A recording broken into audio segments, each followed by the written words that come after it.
Hello everyone. So earlier in the previous example, you actually deal with finding for the line integral given by the curve of f xy, right? So if you recall from the summary of the video that you saw earlier, there is a part where I actually explain on the difference between getting the line integral given by scalar function. So this is actually the scalar function then. All right. Another one would be actually your vector function. And for vector function, it's actually given by your f bar. So f bar here just indicates the vector itself. F dot t ds. All right. See to that this is actually just the notation and all that. But in the previous, if you click on the previous video, we actually have a look at this one here. All right. If I just really quickly mention it to you here, then we actually deal with getting the parameterized equation and then get the f of x and y, which is expressed in terms of t. Yeah. So this will be your xt. This will be your yt. And then after that, we actually multiply it with the magnitude of my r bar prime. All right. And it's given by my dx over dt square plus dy over dt square. Okay. So that's what we saw in the previous example. So in this case, this being the scalar function. All right. So now we are going to look at how it would be when it comes to us finding for the line integral of vector field. Okay, so for vector field, if you remember, in this case, let me just write it over here. The formula goes slightly different, in which you actually, so this actually is for vector field. So for vector field, it's actually given by my f of xt, yt. If it's a three-dimensional one, then you just have zt. All right. If it's two-dimensional, involves just x and y, then you do not have this. All right. And then multiplied by what?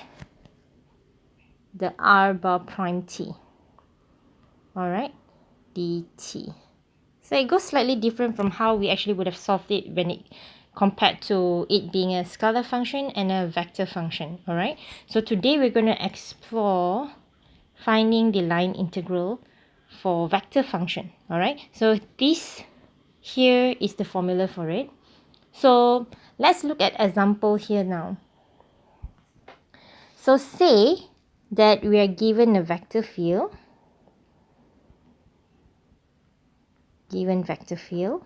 And it's given by f of x, y, z equals to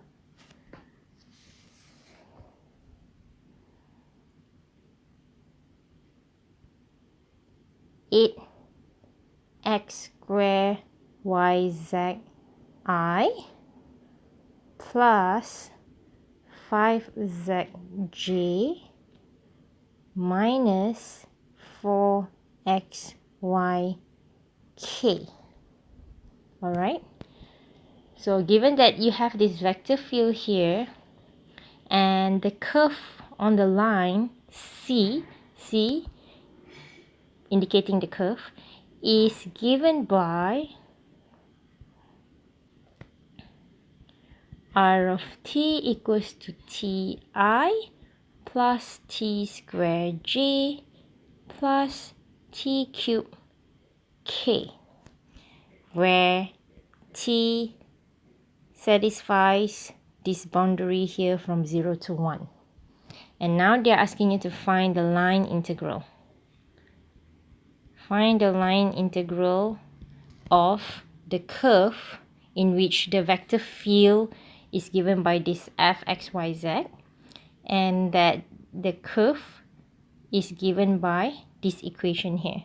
So this RT here, if you recall, if it's already being expressed in terms of RT, and especially this T here that you can see, so you know that this has been parameterized, isn't it? So this has been parameterized, so that gives us my RT, saves us one step for the second step later. If they do not give you as such, then it means that you have to like literally like just really change your equation into its equivalent parametric equation first. So if you recall, in the previous example that we did, it's on scalar function y, so your f of xy is just given by xy. It's just like a variable or combination variable of x, y, z and whatnot. But in this case, vector field, so another way to look at it is that your vector field will always be indicated by the f bar, alright, and then you actually have magnitude and direction to it. So in this case, you see that it's expressed in terms of I, j and k, alright. So now let's get started. Okay, see that we have this.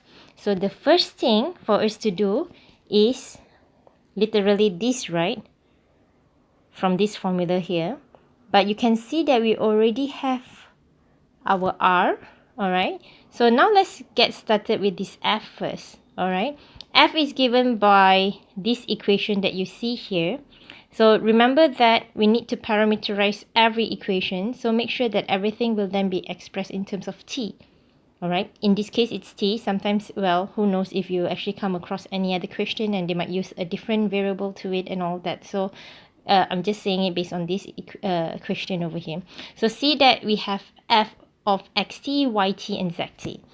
So do you recall what we have to do? Parameterize the equation, right?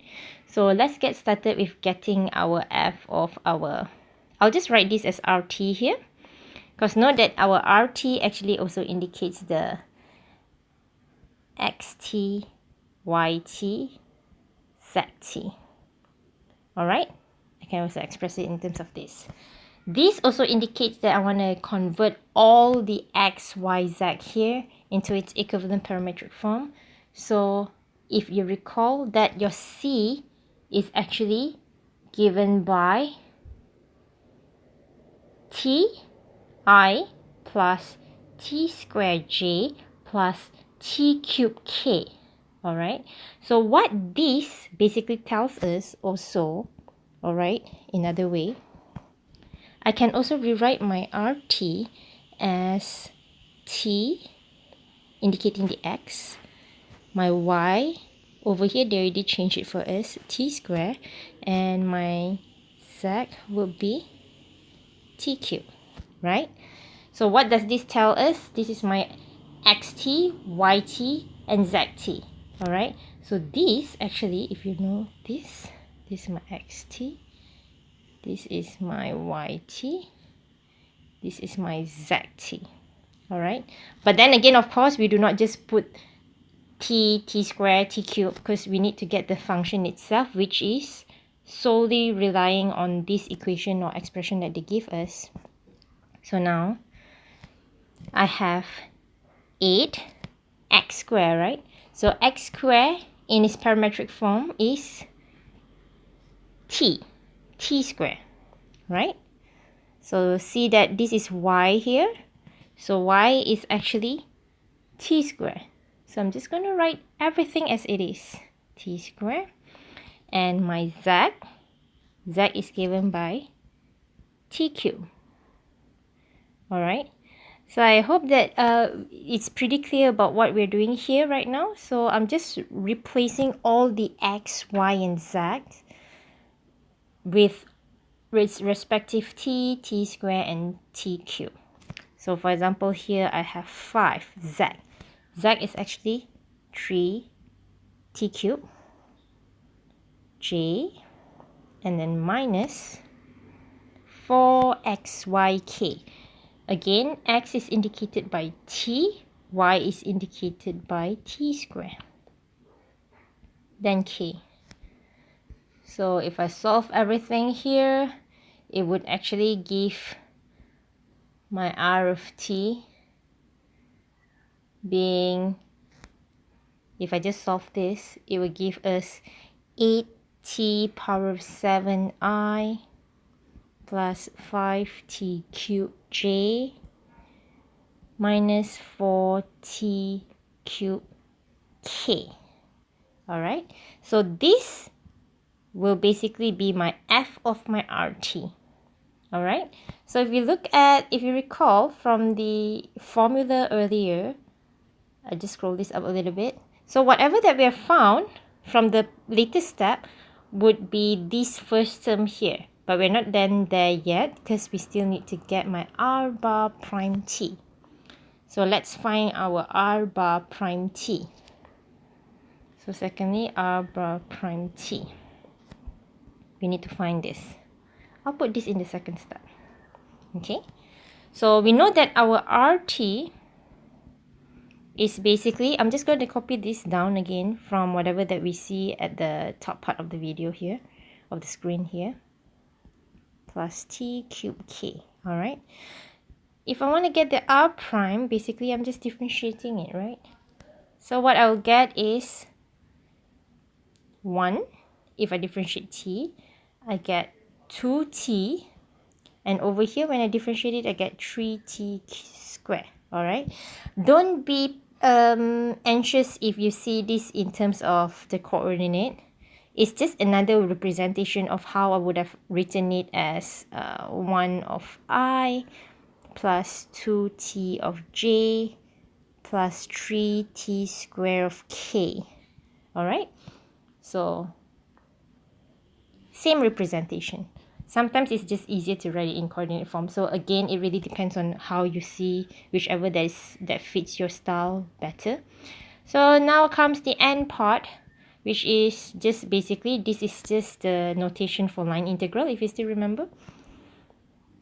Now that we have got everything, so basically our integral will come from 0 to 1. So see that I get this from the constraint of my lower integral, lower limit and upper limit of my t earlier, right? If I just scroll this up, remember this part here? So that gives us the integral. So I'm going to scroll this down again.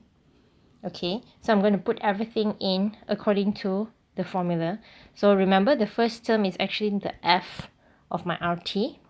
So I have 8t power 7 of I, and then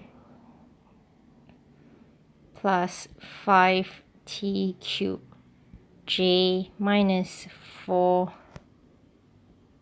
cubed k, and then see that this is a dot product of my 1 of I plus 2t of j plus 3t squared k.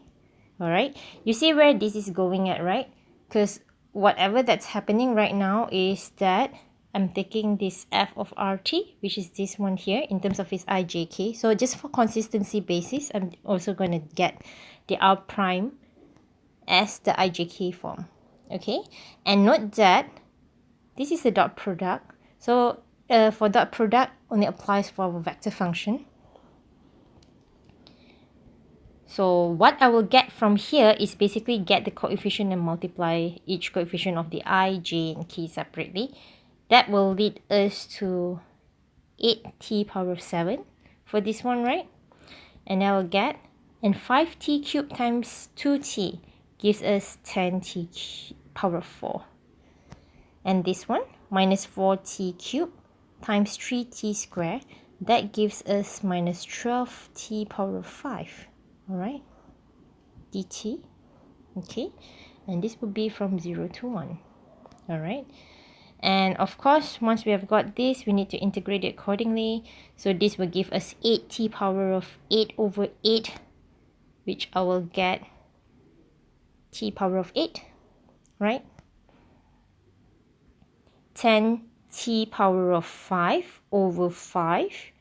So 10 over 5 will give me 2. I'm just writing a shortcut over here, but see to that you can always just proceed with the next line and just do it individually. And here you have 12t power of 6 over 6, right? So 12 over 6 is actually 2. Okay, so this is after integration. I'm just going to put it in the square bracket form, and I'm going to put the upper limit and lower limit here. And at this juncture here, you just literally have to perform the integral and you get 1. So which means your line integral of your f of dr given by the function of your vector field for this one and the equation for this one is actually 1. So see that there is a slight difference when it comes to us solving for scalar function and vector function. Alright, scalar field or vector field. And it actually is slightly different in when it comes to the formula. But as long as you're clear about the formula, you remember it perfectly fine. And you have no issue with determining it, whether it's a vector or scalar. I know how to perform your dot product and integration accordingly. I have no doubt that you will just excel in this. Alright. In the next video, we will actually look at some examples on curl. Happy studying!